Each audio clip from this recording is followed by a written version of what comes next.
Okay dear students, तो आज हम अपना नया चैप्टर स्टार्ट करेंगे जिसका नाम है मोशन इन वन डायमेंशन। कई बार इस चैप्टर को डिफरेंट डिफरेंट बुक्स में रेक्टिलिनियर मोशन या फिर काइनेमेटिक्स के नाम से भी लिखा होता है, तो आप उसको देखिए घबराए नहीं, सब एक ही है।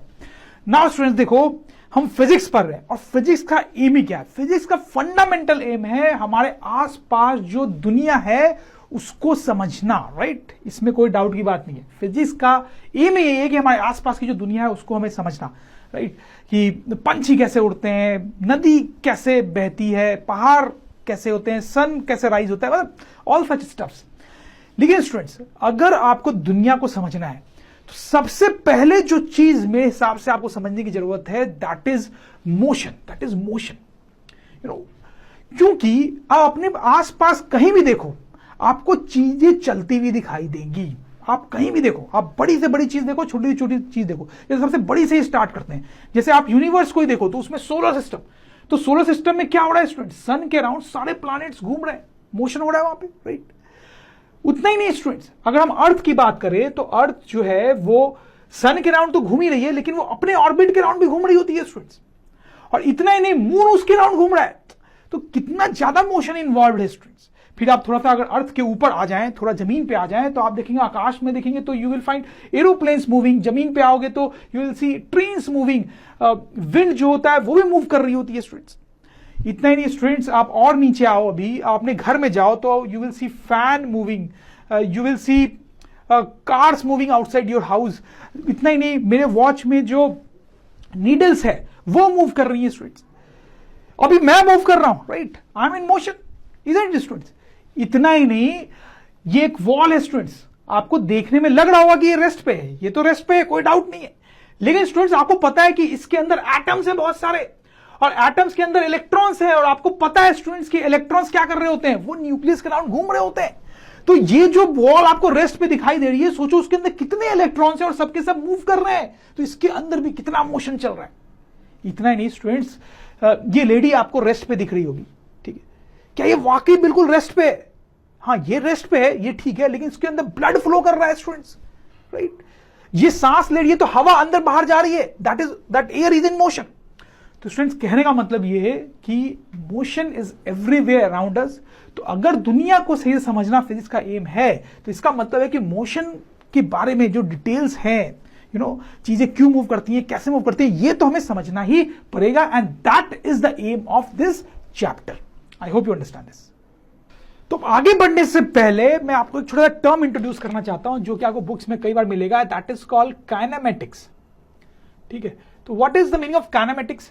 तो जैसे स्टूडेंट्स साइंस की 3 ब्रांचेज हम बोलते हैं, फिजिक्स, केमिस्ट्री एंड बायो, वैसे ही फिर जो फिजिक्स है उसकी भी बहुत सारी ब्रांचेज हो सकती हैं, ठीक है?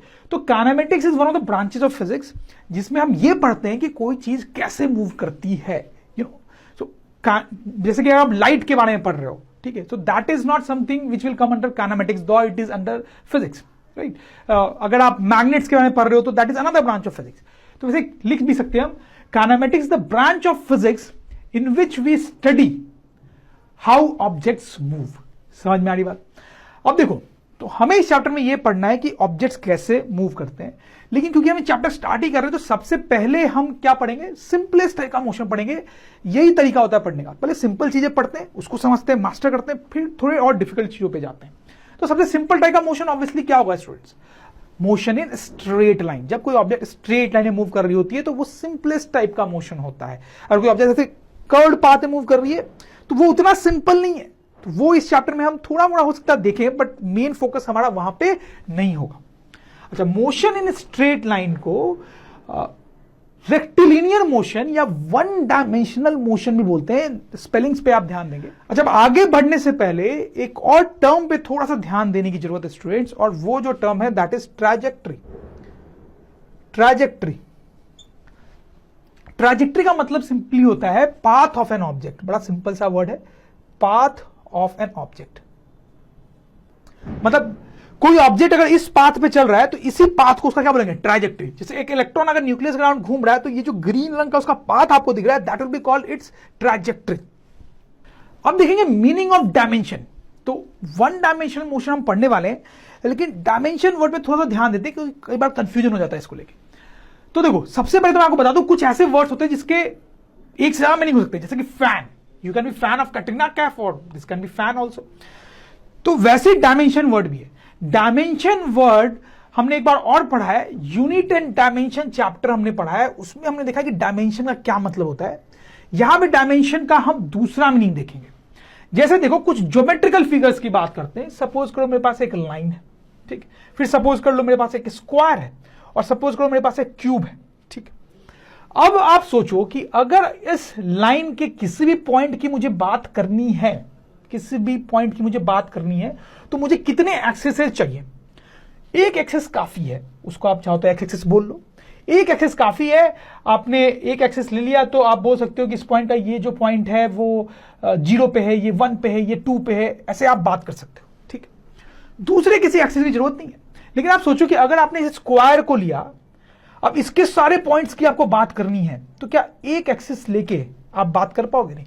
एक एक्सिस लोगे तो उस लाइन पे आने वाली, इस एक्सिस पे आने वाली जो पॉइंट्स है उसी की बात कर सकते हैं। तो आपको समझ में आ रहा होगा कि आपको 2 एक्सिस देनी पड़ेगी, एक्स और वाई, ठीक है, तब आप सारे पॉइंट्स की बात कर पाओगे। उसी तरह से स्टूडेंट्स, आपको यह भी समझ में आता है कि अगर ये क्यूब हमने लिया है तो हमें 3 एक्सिस लेने पड़ेंगे सारे पॉइंट्स की बात करने के लिए, एक्स, वाई एंड जेड।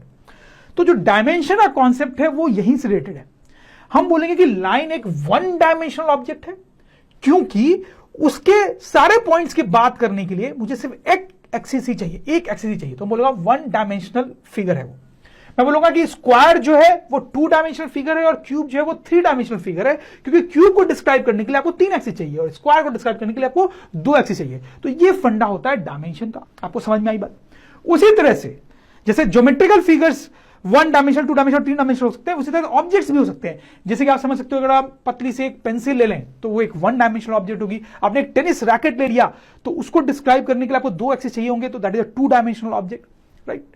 वैसे आपने एक चेयर ले लिया तो उसके सारे पॉइंट्स को डिस्क्राइब करने के लिए 3 एक्सिस चाहिए, this is a 3 dimensional object. उसी तरीके से, एग्जैक्टली उसी तरीके से मोशन कैन ऑल्सो बी 1, 2 और 3 डायमेंशनल।